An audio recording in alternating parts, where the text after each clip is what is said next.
How are we doing this evening? Good. So I'm happy to see so many people here. My name is Troy Payne. I am an assistant professor of justice here at UAA in the Justice Center, and I am a member of the Anchorage Police Community Relations Task Force. My role on that task force is to help them to understand policing issues. And one of the things that we do is events like this, where we invite UAA students and the general public to come in and learn things about policing topics.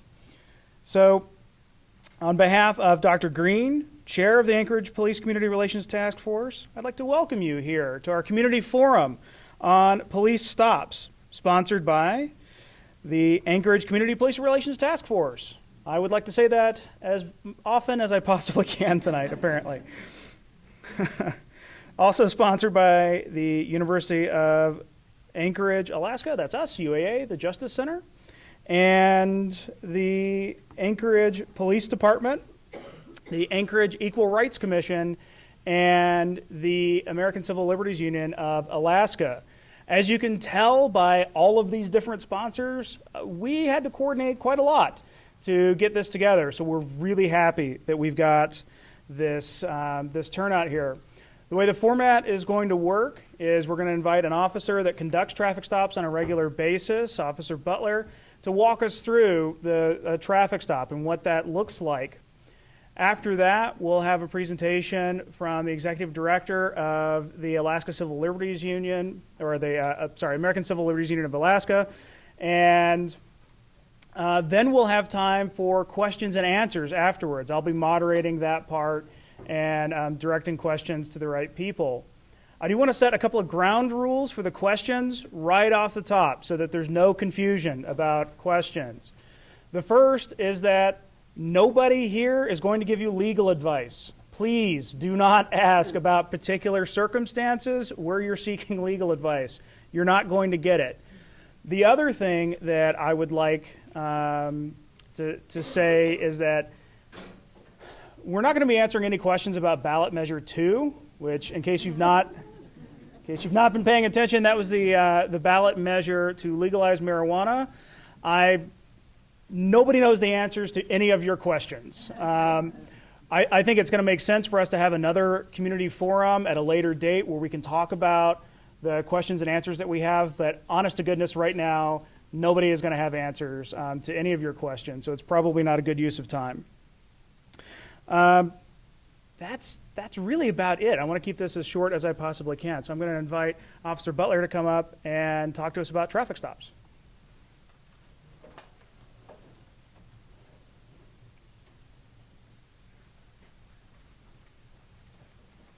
So there's that. The keyboard also works if you've got to just mash the space bar.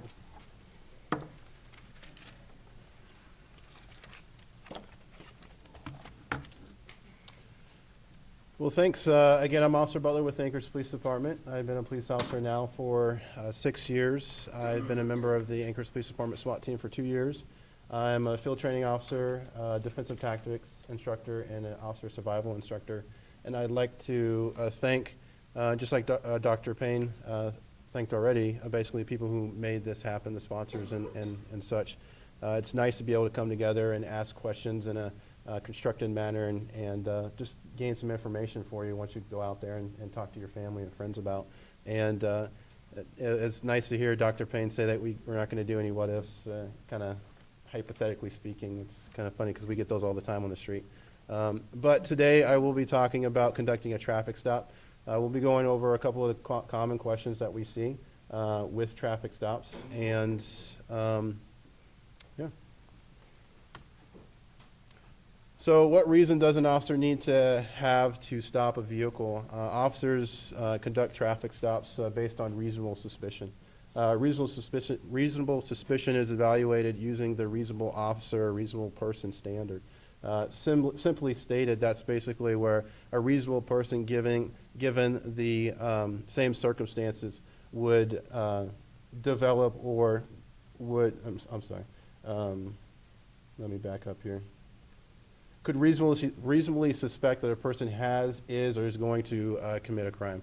So a reasonable person given the same circumstances would suspect that the person is or is going to commit a crime. So if you have a police officer and police officer is behind a vehicle and the police officer witnesses a traffic offense, the officer can pull over that vehicle due to that fact because that driver has committed a crime, be it that it's a violation or a traffic offense.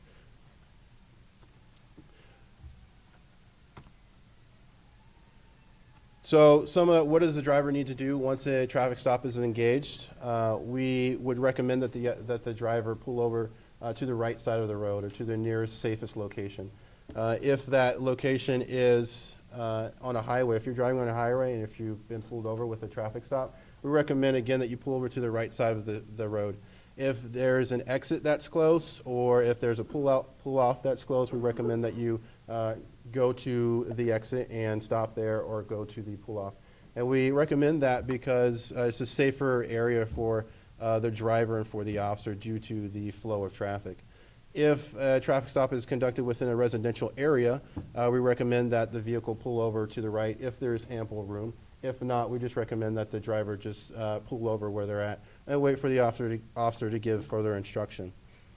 If the traffic stop is conducted on a major roadway like Lake Otis or Northern Lights or downtown, we recommend that the driver pull over to the nearest safest cross street or to a parking lot area so that, again, they could be, it further increases the safety of the driver and the officer due to other traffic in the area. Once you've been pulled over, what should you do next? We recommend that drivers pull over, whether it's on a cross street, on that exit, on the pull out, or on a parking lot, and put the vehicle into park. We then recommend that the driver continue to keep their hands on their steering wheel. If it happens to be a traffic stop that's conducted at night, we recommend that the driver turn on the dome light so that further illuminates the inside of the vehicle. As officers are approaching the vehicle, they will have a better ability to see inside the vehicle and the location of the hands of the driver. Officers in the academy are taught to locate or identify the location of the driver's hands or the occupant's hands due to the unknown, dangerous nature of traffic stops that there is. We also recommend that drivers, once they're pulled over, to wait until officer contact to actually gather their documentation or their information once they have been contacted. So what information will the officer ask for during the traffic stop? Officers are taught in the academy to approach a vehicle and introduce themselves as an officer with the Anchorage Police Department. After that, they're taught to tell the driver or explain to the driver the reason for the traffic stop. During the course of their contact with the driver, they're going to ask for the driver's license, proof of vehicle insurance, and registration. By law, you're required to provide those three documentations. If you don't have an Alaska driver's license, then an Alaska ID card. Again, the proof of insurance and the registration as well. What kinds of commands does an officer give during a traffic stop, and what is the reasoning for those commands? During a traffic stop, an officer can give a number of different commands. It depends on the nature of the traffic stop. Some of the common commands an officer could give or requests could be for the driver to stay in the vehicle, could be for the driver to exit the vehicle, could be for the driver to produce those forms of documentation. Again, it's going to determine on the totality of the circumstances. It's going to determine on the kind of traffic stop that it is.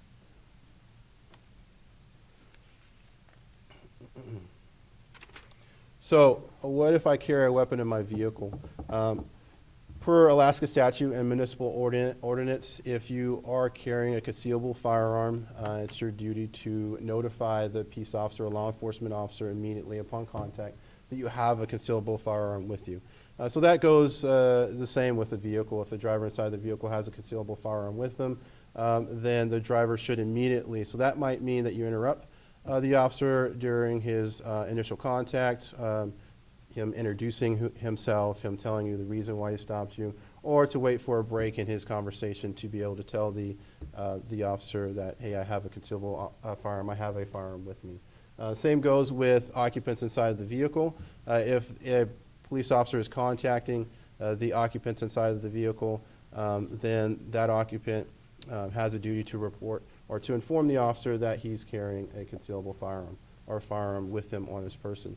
Now, a law enforcement officer, by law, has the right to secure that firearm during the course of their contact while they're communicating, while they're on that traffic stop. Then at the end of their conversation, the officer will then relinquish control or possession of that firearm back to that occupant or that driver.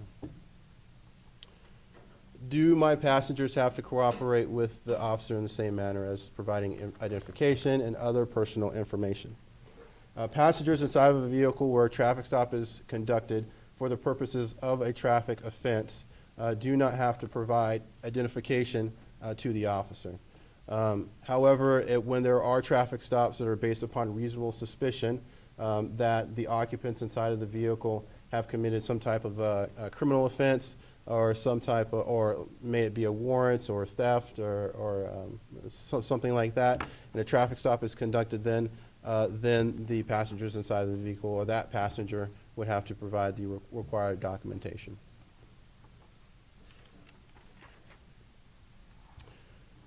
Searching a vehicle during a traffic stop. Why would an officer need to search my vehicle? So there are a number of different reasons why an officer would want to search your vehicle. However, an officer may search your vehicle under 5 exceptions to the search warrant clause. Those 5 exceptions to the search warrant clause are exigent circumstances, search incident to arrest, plain view, consent, and vehicle considerations or vehicle exemptions. A vehicle consideration or vehicle exemptions would be pursuant to the state or municipal code. A vehicle that's going to be impounded for forfeiture officers would conduct an inventory search on it.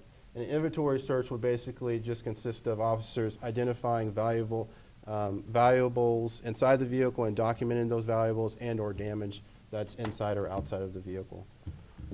If an officer can't meet those criteria, those 5 criteria of exemptions to the search warrant, then an officer would have to be required to apply for a search warrant in front of a magistrate or in front of a judge.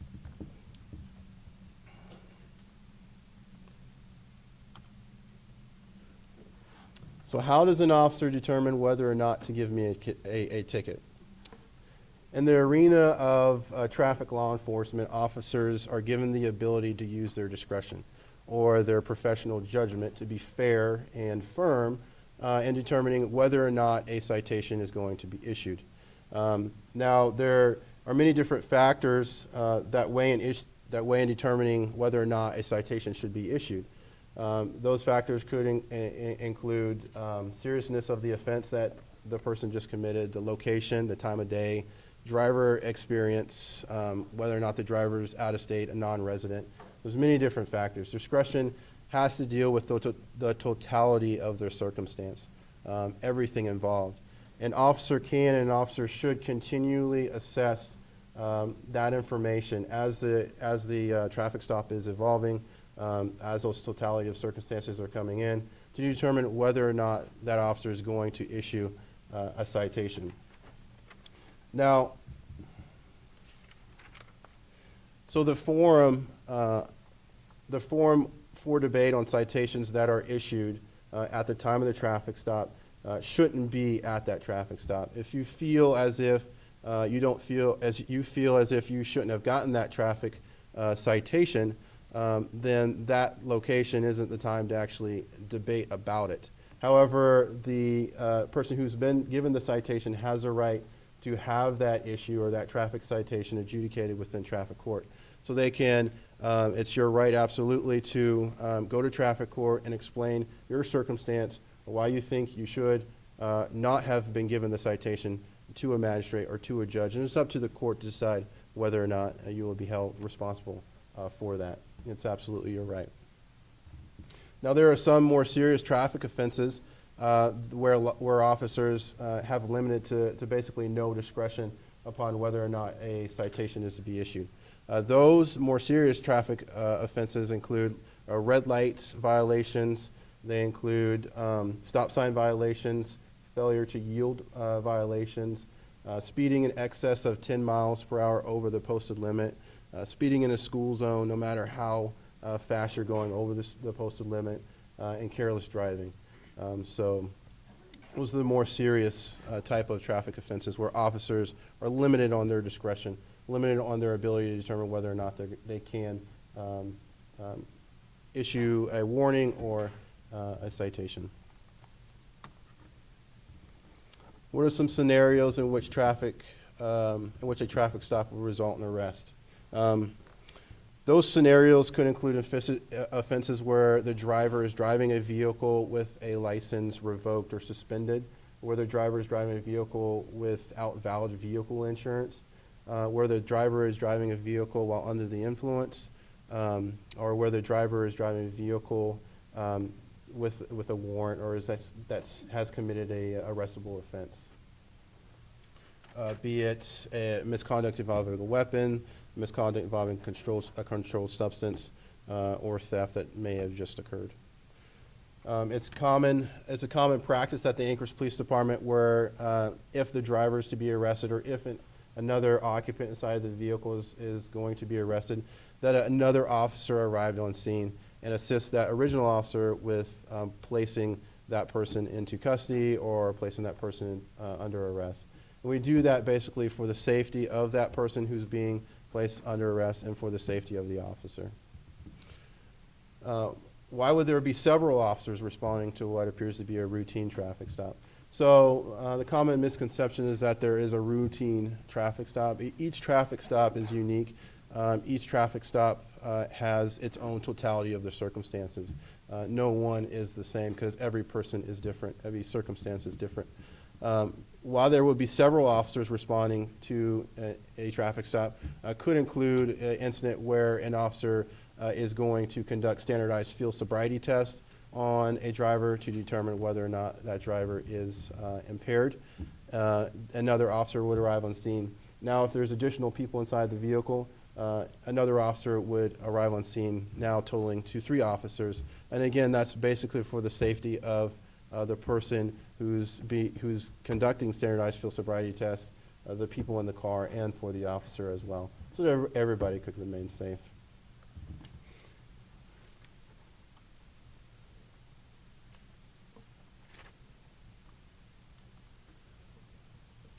How can a citizen verify an officer's credentials? Per Alaska and municipal ordinance, the only vehicles that are allowed to actually have blue and red flashing lights are law enforcement vehicles acting in that capacity. So that's one way to know. Another way to know is, most commonly speaking, a police officer who's going to conduct a traffic stop is going to be wearing a police uniform, much like the one that I'm wearing right now. It is going to be clearly identifiable with markings, with police markings, and with a badge. So it's going to have shoulder badges, it's going to have a solid badge like mine here, or it's going to have a cloth badge. There's some officers who wear an exterior vest carrier, which just basically is a vest outside of the shirt, and that's going to have the cloth badge. Now, there's some circumstances where there are officers that pull over vehicles that aren't wearing a police uniform. They might be wearing a suit or just plain clothes, much like the clothes that you guys are wearing today. In those situations, the department would require that those officers wear clearly identifiable markings to show that they are a police officer. So that might mean that they might have a police jacket over their suit that has the shoulder patches and the breastplate badge that's cloth. It could mean that they have a badge on a necklace, if you will, a badge on their belt. In addition to that, if a citizen still feels that their credentials haven't been met, then the citizen does have the ability to ask for a supervisor. The officer will then contact an on-shift duty supervisor. The on-shift duty supervisor will arrive on scene, wherever that's at, and he's going to be uniformed, and he will verify the credentials of the officer at that point in time. How does a citizen report an officer for unprofessional conduct or to file a complaint? There's multiple different ways in which a citizen can do that. A citizen can basically file a complaint with that officer that they're talking to.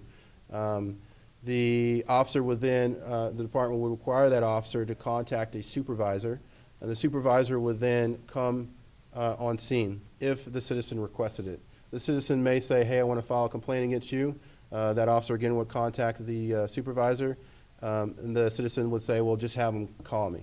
And then the supervisor would call the citizen at a predetermined time. They would meet up, and an investigation would ensue as to the conduct of that officer. The citizen can also go to any other police officer or any other supervisor or employee of the Anchorage Police Department and report the unprofessional conduct or to file a complaint. The department will require that employee of the police department to then contact their chain of command so that complaint could be followed up and investigated to the fullest. That citizen can also go online to the Anchorage Police Department's website and electronically fill out a complaint and submit the complaint. The citizen can also come to the Anchorage Police Department and fill out a paper form. The paper forms that are provided at the Anchorage Police Department are in different languages that assist with the process.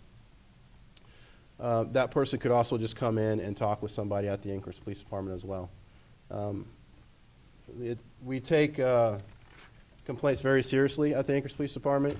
Every complaint that comes in is going to be documented and is going to be investigated to the fullest ability that it can, so that we can make sure that if police unprofessional conduct did take place, then it's corrected in its proper form.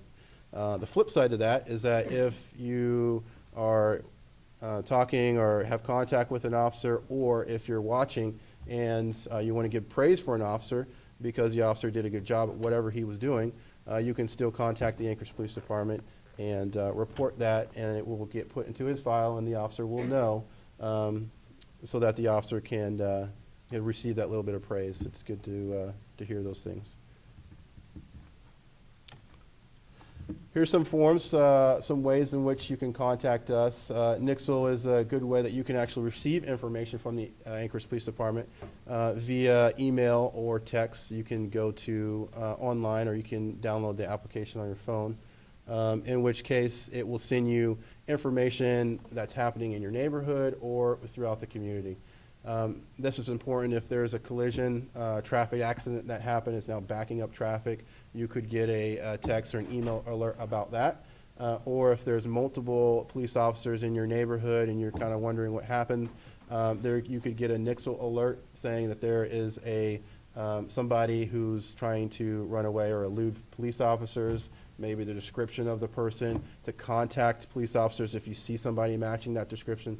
So it's a good way to actually keep in touch with the things that are going on in your neighborhood and in the community. And you can just text your zip code to that number and to sign up as well. Facebook, we have a Facebook page. You can find out more information if you go to that. And we have a Twitter account as well. And that's all I have on traffic stops.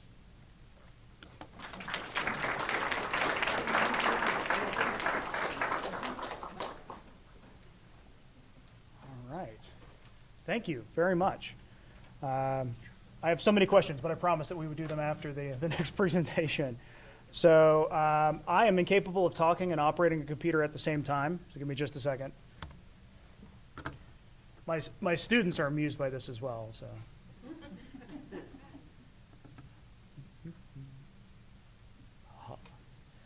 So next we have Joshua Decker from the American Civil Liberties Union of Alaska to talk to us about a different perspective on traffic stops.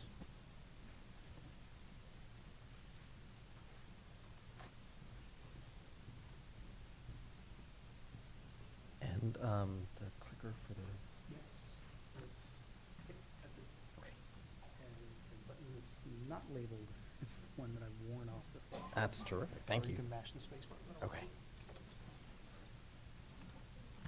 Well, so thank you very much, Professor Payne, and thank you, Officer Butler, and the university and the Anchorage Police Department for inviting me. As Professor Payne said, I'm Joshua Decker. I'm the executive director of the ACLU of Alaska. And we at the ACLU are big fans of the Anchorage Police Department. They're a good department. They are there to protect your rights. They're there to keep you safe, and they're there to make sure that the Constitution of both the United States and the state of Alaska is there to protect you. And so we're big fans of the Anchorage Police Department. And Professor Payne said we have a different perspective, and yes and no. I think part of what I'm going to say is going to echo what Officer Butler said, and I'm excited at the end to take your questions. So you're pulled over. Crummy day, okay? You got the blue and the red lights in the rear mirror. What do you do now? Your first job is to stay safe. And you want to stay safe, and you want to keep the officer safe. Officer Butler said that there is no such thing as a routine traffic stop, and that's absolutely true. And you all seem like you're nice, friendly people. The policeman who's pulling you over, the police officer doesn't know who you are. And you want to make sure that you're being polite, you're being calm, you're turning on the interior light, you're putting your hands on the steering wheel. You don't want to surprise anybody. You don't want to make the police officer feel unsafe. And if you're going to have a good day, or at least as good of a day as you can now that you've been pulled over, the best way to do that is to be calm, be polite, be safe. You want to be clear and firm, though. There are some rights that you have. There are some responsibilities you have as a driver. And we're going to talk about them in a little bit. But if you're going to exercise your right, if you're going to say, I want to remain silent, I don't want to answer questions, then assert that right. Don't hedge it. Oh, maybe I shouldn't talk to you, or, I don't know, I'm not sure if I should let you search my car. That doesn't help anybody. It doesn't help the police officer who, if the police officer is asking you a question that they want a response to your question, it doesn't help you. And if you go to traffic court later on and say, well, Judge, I didn't want the officer to search my car, or, oh, Judge, I wanted to remain silent, but the policeman forced it out of me. If you're hemming and hawing, God help you. If you're going to assert a right, assert a right. Be polite about it, but be clear and direct. So there's no ambiguity. Ambiguity doesn't help anybody. And then you also want to ask questions. If the police officer says, I'd like to search your car, and you don't want the police officer to search your car, ask if this is an order. Again, ambiguity is nobody's friend. If the police officer wants you to do something, the police officer is going to order you to do something. They're not going to have any problems directing you to do certain things. If you're not sure if you have to do something, ask the police officer. They're professionals. They'll let you know if you have to, and if you don't, they'll let you know that too, honestly. And again, no fighting. I'm glad we're joking about this, but there is a depth of seriousness to this. And Officer Butler correctly said the forum to fix things is not there on the side of the road with the police officer. And if the police officer is going to let you off with a warning, great. But if you're getting a ticket, or if they're searching your car, you're getting a ticket and your car is being searched. And you're not going to get into an argument with the police officer that's going to cause them to change their mind. The place to have the debate about what happened, was it right, is before a judge later on. It's not worth your time to get into a fight with the police officer. It's not going to help anything. And again, the police officer does not know who you are. If you start getting agitated, if you start getting antsy, everybody wants to go home safe tonight. And fighting with the police is not going to make them feel comfortable and confident that you are, in fact, all nice individuals. So those are sort of general rules of the road. I want you to recognize we are a nonprofit at the ACLU, but I have a little bit of swag for you. So I have pocket constitutions, ACLU branded, and then I have little ACLU Live Strong X bracelets. But you gotta sing for your supper. So you have the right. What are the rights that you guys think that you have when you're pulled over here in Alaska as a traffic stop? Right to remain silent. Okay, so that gentleman gets something after the show. Yeah, I have a total of 3 bracelets, so 2 more guesses. What other rights do you think we have? Right to leave my vehicle and lock it behind. Okay, and you, ma'am. The right to be treated courteously and respect. Okay, let's see.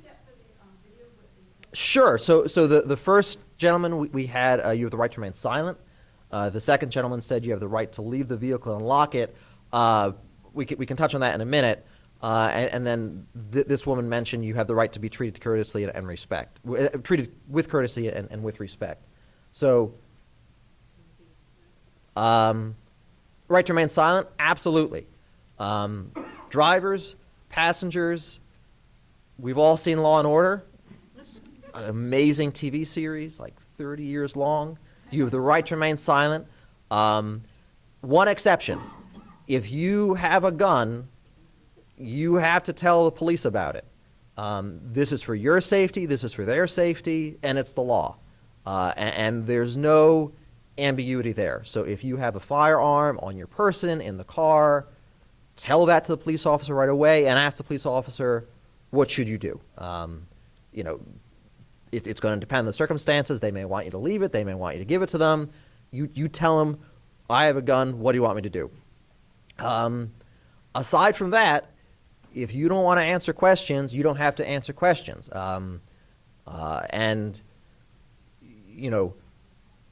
My perspective from the ACLU, as well as just an attorney, is I think answering questions and volunteering stuff to the police usually is not going to turn out well. I hate to give absolutes. There may be times that it's not a bad idea, but I would say the vast, vast, vast majority of the time, you're not going to be doing yourself favors if you start volunteering things to the police. And so that's why we have lawyers. That's why folks go to law school. If it's something that you're not sure if you should talk about, talk to a lawyer first. If you want to share things to the police, it's still going to be relevant to share with the police after you've talking to a lawyer. You have the right to refuse searches of your vehicle. If the police wants to search your vehicle, they're going to search your vehicle.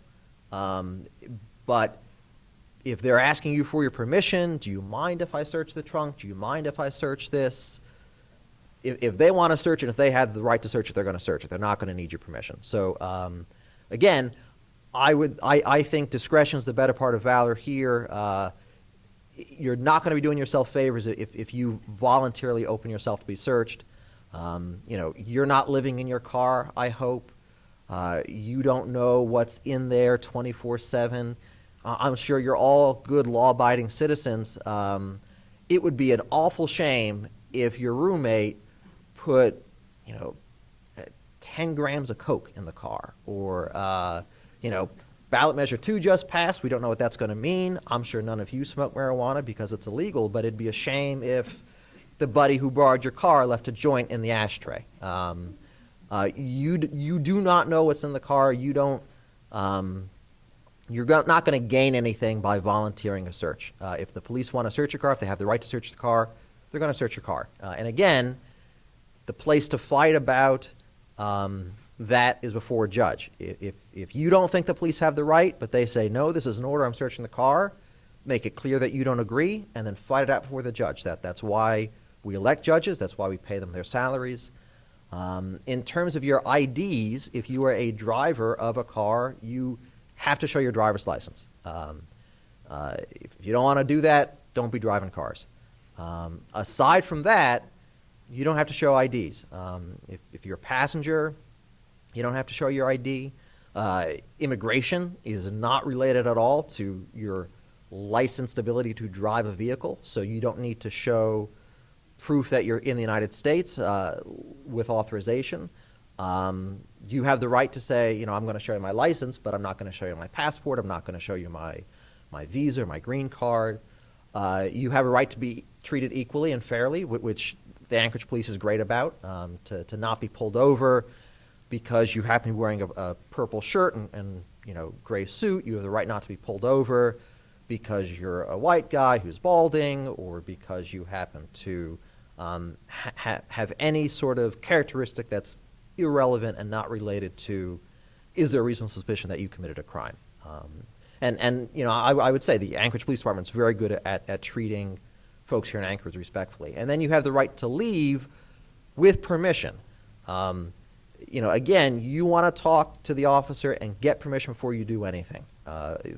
There's no average traffic stop. You don't want to be freelancing and volunteering stuff and making the officer feel unsafe. But you're free to say, officer, particularly if you're a passenger. And if you're a driver, I would not leave my car and say, all right, you know, Officer Butler, I'm going to walk home. Here's the car. That's not what I would do. But if you're a passenger, you have the right to say, you know, officer, do I have permission to leave? And they'll tell you. If they say, you know, yes, you have the right to leave, then walk away if you want. If you don't have permission to leave, they will tell you. There's not going to be ambiguity. The flip side of these rights, you have certain jobs. You have rights and you have responsibilities. And again, calm and polite. And you want to have disagreements before a judge. Don't get into fights with police officers. It's not going to help you, and it's not their job. You want to take notes.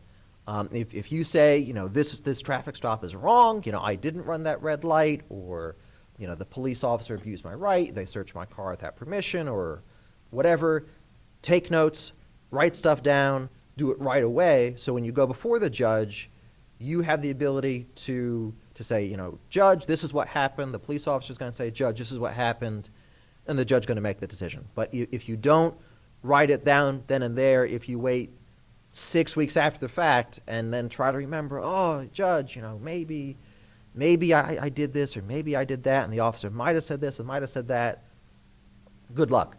Don't lie. You are not going to make things better for you if you lie to the police. If you don't want to share things with the police, don't talk. That's the option. The option is don't talk, or talk, but talk honestly. Don't start lying to the police. That's not going to make your day any better at all. DUI stops. If you are pulled over either at you know, randomly, or because the police officer has actual suspicion that you are driving intoxicated, you have a legal obligation to do a blood or breath test to you know, actually have objective evidence. Are you driving intoxicatedly? You have the legal right to talk to a lawyer ahead of time. So if you say, you know, officer, I understand that you want to test my blood, or officer, I understand that you want me to do a breathalyzer, I would like to talk to a lawyer first. You have that right. But at the end of the day, even if you're sober, if you refuse to take a breathalyzer test or a blood test, that's an independent offense. If you want to be driving, part of the hooks that goes with driving here in Alaska. And then finally, you have to be safe. You know, there's no typical traffic stop. You're all nice people. But be safe, don't be stupid, don't make exaggerated movements. Talk to the officer, you know, officer, I'm going to reach in my pocket and get my driver's license. Is that okay? Officer, you know, you want me to get my proof of insurance? I'm going to reach in the glove box and get it out. Is that okay? It's always better to say this stuff on the front end than to surprise the officer. This is not their birthday. They do not like surprises.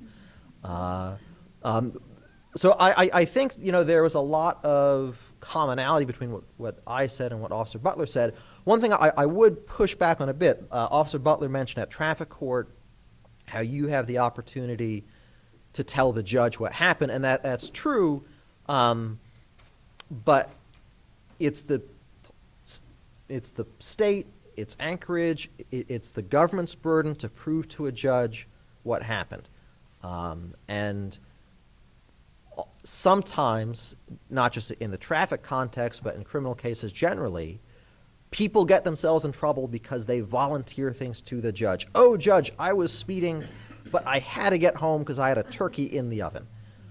If the police or if the prosecution does not put on any evidence that you were in fact speeding, you should get off. But when you say, oh, judge, I was speeding, but I had this really good reason, or, oh, judge, yeah, I was driving drunk, but, my buddy was way more blitzed than I was, and it was only a quarter of a mile down the road, and it's, 3 o'clock in the morning, no taxi. If you volunteer that stuff to a judge, case over. So it's important that we hold both sides to our own rights and responsibilities. We as individuals have our own rights and responsibilities interacting with the government and the police.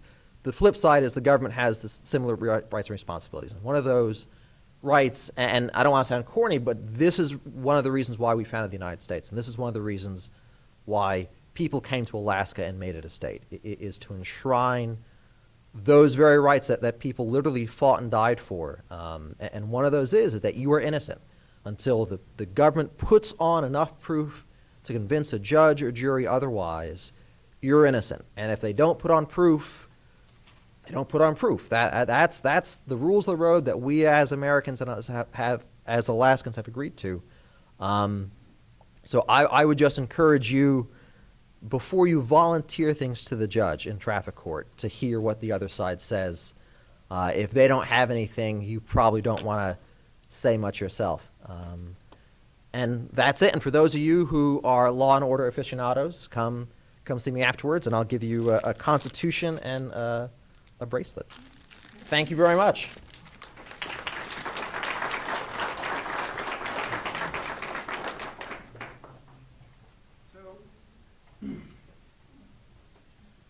We've got some time for questions and answers. Is there any questions? All right, so you, sir, are the first that I saw. Am I allowed to record my conversation when I'm pulled over? Okay, great question. Am I allowed to record the traffic stop as a citizen? Absolutely. Can I ask a follow-up? Do you record traffic stops? There are occasions where I can record. There's officers who have in-car video, which actually more officers are getting that now. Most will have it by the end of this upcoming year. And it will record the audio and the video for now. Great question. When you're coming up alongside a car, and I can't hear you with the window up, should I roll down the window, or should I keep my hands on the wheel and not roll down? So the question is, what do I put the window down? Where do I put my hand? Like, in what order should I do these things? Absolutely, that's a great question. Basically, what we would recommend is just more or less like a common sense just approach. We don't want you to be robots, just locked in one position until we come up and tell you to do something otherwise. If you're going to be pulled over, to roll down your window, you roll down your window with your left hand, right hand, whichever hand. But just knowing that it's a better idea to keep your hands visible, just like Mr. Decker said, so that as we approach the vehicle, we can see where your hands are located. So the order in which you do it doesn't matter, as long as your hands are just visible. It's a recommendation for us. To answer your question? Well, that was pretty ambiguous. Should I I would keep my hands up here, or should I roll down the window? Which should I? I would say if you're going to pull over and now the vehicle's in park, to roll down your window. And once the window's rolled down, put your hand back. So window first, so that you can hear the officer. It's a recommendation. You can do window second or third. It doesn't matter. If you're required to report that you have a firearm in the car, even if it's not within reach, like if it's in the trunk, if I'm required to report it and they ask to have it, if I had to open the trunk to hand over the firearm with everything, then in the trunk becomes plain view if it wouldn't have been otherwise. That's a what if. I can answer it. Or Captain can answer it. That is good, what if, but if it's in the trunk of the car, there's really no reason the officer's going to need to go there. And if you, just as the ACLU is saying, you have a right to say, no, we're not going in the trunk of my car. The concern is if it's within lunge of your area, and if you're doing a traffic stop, you're rolling down the window, you're cooperating with the police, you say, I have a firearm, most often the response from my guys is, yeah, so do I. Okay, thanks. if you're behaving poorly and you're drunk and you're leaving the scene of a shooting, and you say, yeah, I've got a firearm, it's in the trunk, then the officer's probably going to see it. So, Can I ask a follow-up about firearms? Because this has come up a couple of times now. I'm curious if there's a specific way I should declare that I have a firearm. I mean, obviously it's not, I have a gun! But I'm wondering if you're looking for specific verbiage, or is it more like I'm a cooperative person and I'm saying, oh, hey, officer, and you can see my hands, and I'm saying, by the way, I have a concealed firearm. that's typically what people do. They say, officer, I just need to let you know that I'm armed. And that's fine. Hey, what about in the case if the police officer is part of a vehicle and driver and asked them for immigration paperwork and the person didn't submit any documents, but the officer called immigration and arrest the guy and put him in the back of the car, what we should do in that case? So the question is, you're pulled over, the guy's pulled over, Yes. and the police officer says, show me your immigration papers. Yes. And you say, no, I don't want to show you my immigration Yes. papers. And the police officer says, okay, well, you're going to stay here until I get an immigration officer Yes. to come over? Mhm. Is that Yes, the that's fact the question, pattern? yeah. You're probably not going to fix the issue right then and there. You do not have a right to show your immigration papers. You do not have an obligation, anybody, to show your immigration papers. I don't have the right. I don't have an obligation to my birth certificate, my passport, my visa. I think if the police officer is keeping you there for half hour, 45 minutes, an hour while they're getting immigration, you could probably challenge that later on. But I'm not sure you're going to be. I'm not sure what the best outcome is going to be there for you. I'm not sure you're going to find yourself in that situation. Right. No, but it's happening here several times, and the officer drive the person all the way to the immigration office and drop them off there. Here in Anchorage? Yes. It's hard to say, I mean, going back to that person's individual totality of the circumstance type stuff. We don't have all the information with us. But what we can tell you that is if it's just simply a traffic stop where that person is driving, they have to produce some form of identification to show who they are. Maybe they say, I don't have that form of identification. Maybe now it's a social security number, a name, a date of birth, so we can verify you are who you are. And like I said, we just don't have all the information reference those traffic stops to kind of give you a better answer on this. So just to be clear, in the context of a traffic stop, the driver has the obligation to show that they're a properly licensed driver. Absolutely. But that's a separate question from immigration status, correct? Okay. I just wanted to be sure that we were clear about that over here. In the form of an officer getting investigated for a complaint, who usually does the investigation?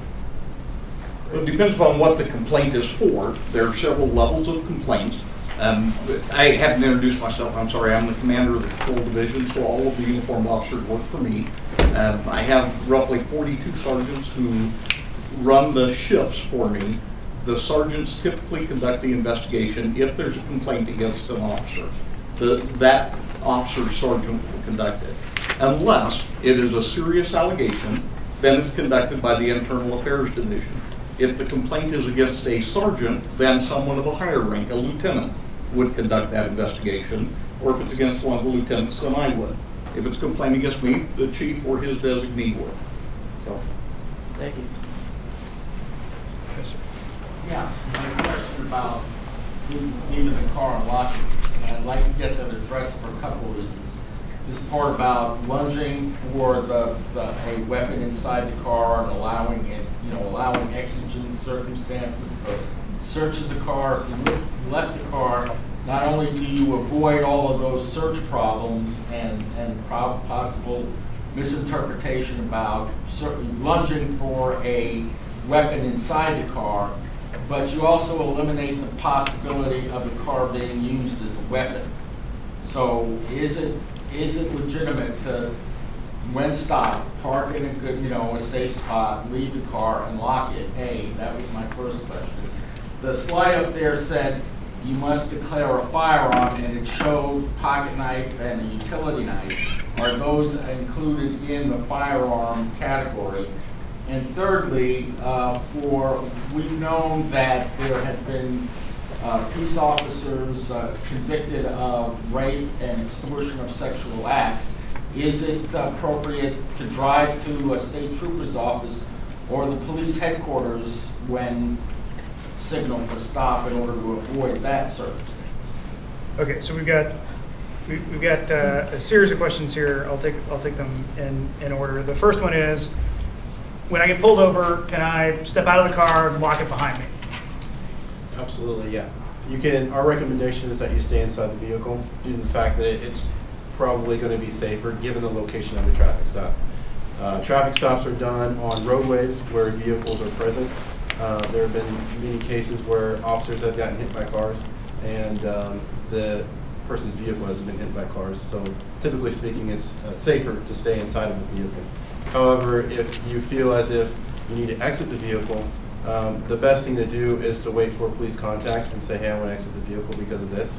But if you decide that you're just going to exit the vehicle without the officer contacting you, just know that now the officer is going to be more or less on a heightened sense of awareness due to the fact that, commonly speaking, individuals stay inside the vehicle on traffic stops, and they're trained that if somebody exits the vehicle, to become more aware of why that person is doing that. Yeah, but your hands are visible, and if you walk on the passenger side out of traffic, you're actually being more visible, avoiding an accident, avoiding the use of the vehicle as a weapon.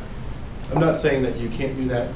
You most certainly can, but just know that now the officer is going to ask you why and be more or less a little bit more heightened as to why you're doing that. So the answer to the question that I'm hearing is yes, but it might not be a great idea in all circumstances, and that there's so many different circumstances that it's kind of hard to give absolutes to a question like that. Okay, so that's the first question. Second question that he had was, are bladed weapons considered concealed weapons that you must declare? There are concealable weapons.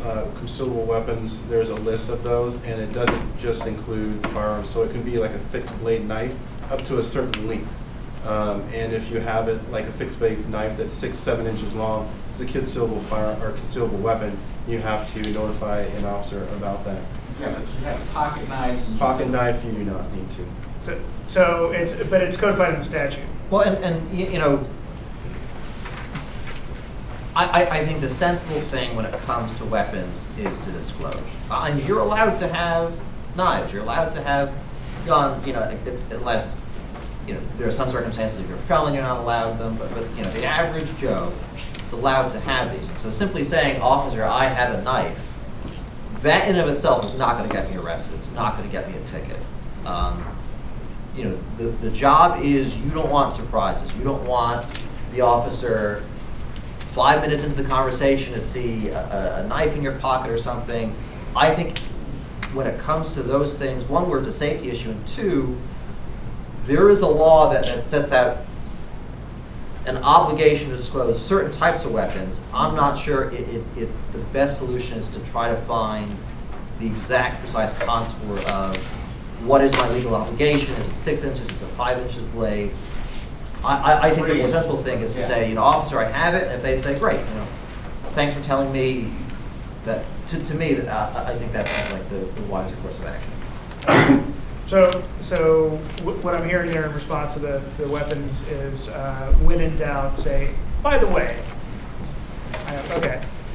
Finally, the last question was, if I feel in any way unsafe, what do I do? And this is kind of the way that I'm interpreting your question, that if I'm being pulled over in an area that just doesn't feel right to me, what is the recommendation? Can I drive to the trooper's headquarters, or to a post, or to APD HQ?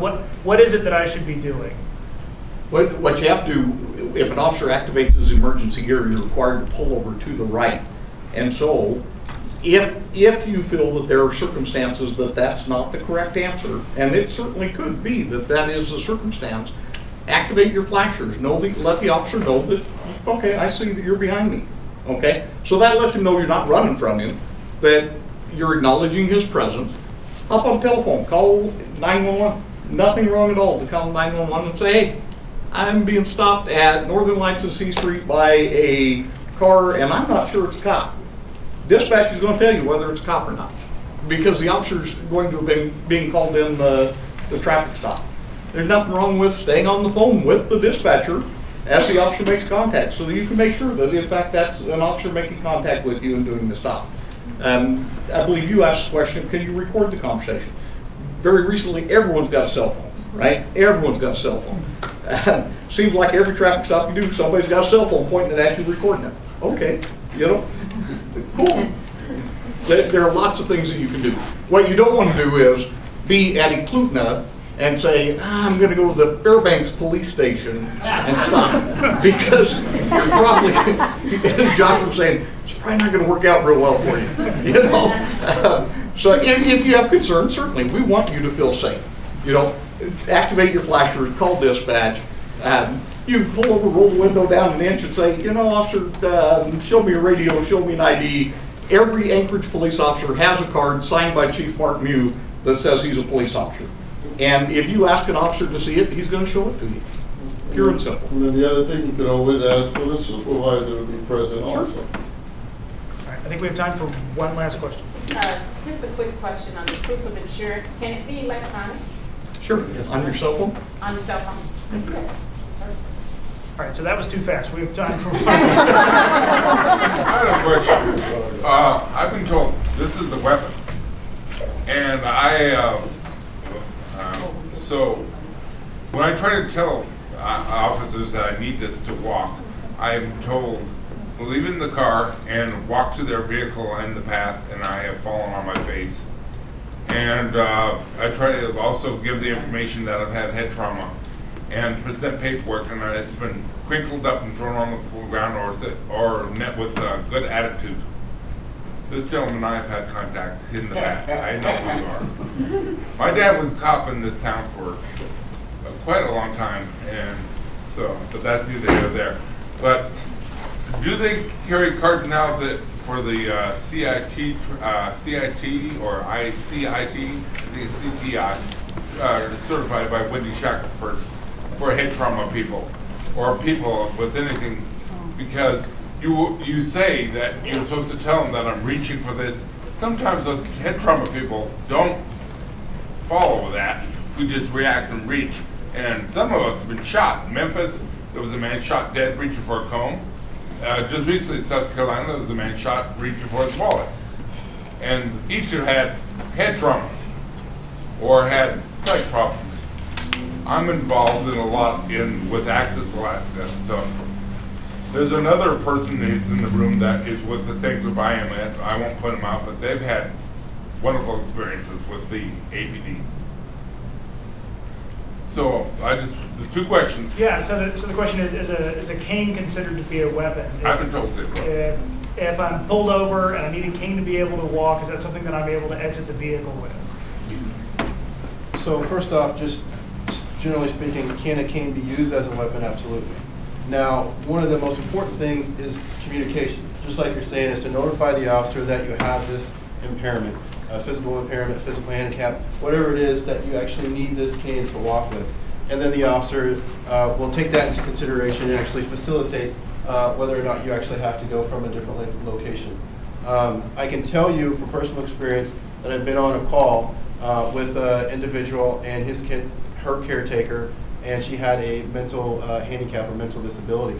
And we're trained at the Anchorage Police Department to handle or communicate, interact with people who have mental disabilities because they're vast, and those people require a different approach in most cases.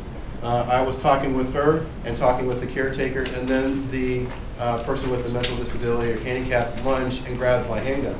I know that she wasn't processing information like I can or like I was. We are trained to know that and to respond to that.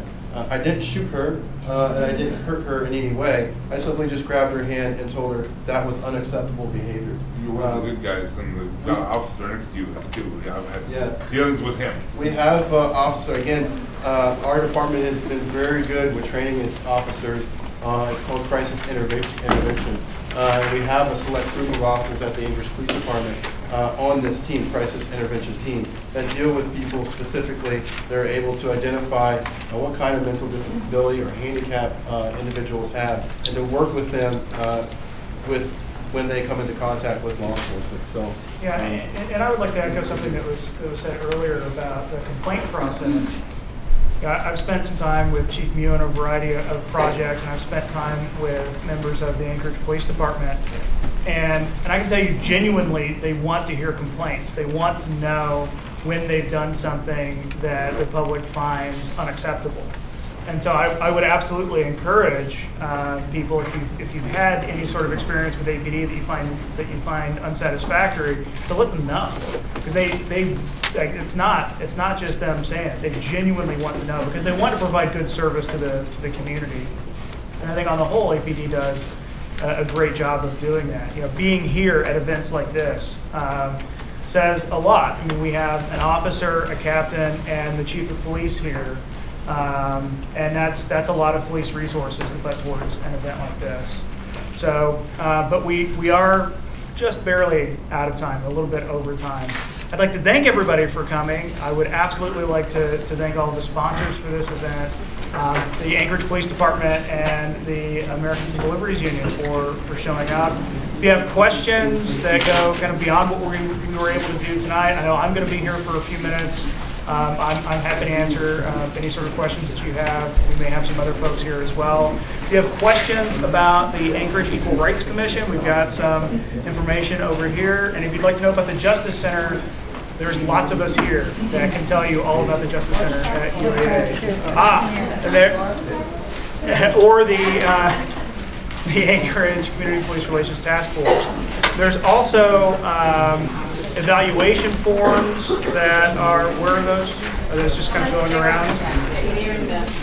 Yeah, so the evaluation forms are in the program. We would encourage you to fill those out so that the Anchorage Community Police Relations Task Force and the Equal Rights Commission can continue to bring you community forums that meet your needs. And if this was something that you liked or that you didn't like, we'd like to hear about it. And we'd like to hear about how we can make these things even more useful in the future. So thanks again, and we'll be having more of these community forums in the future.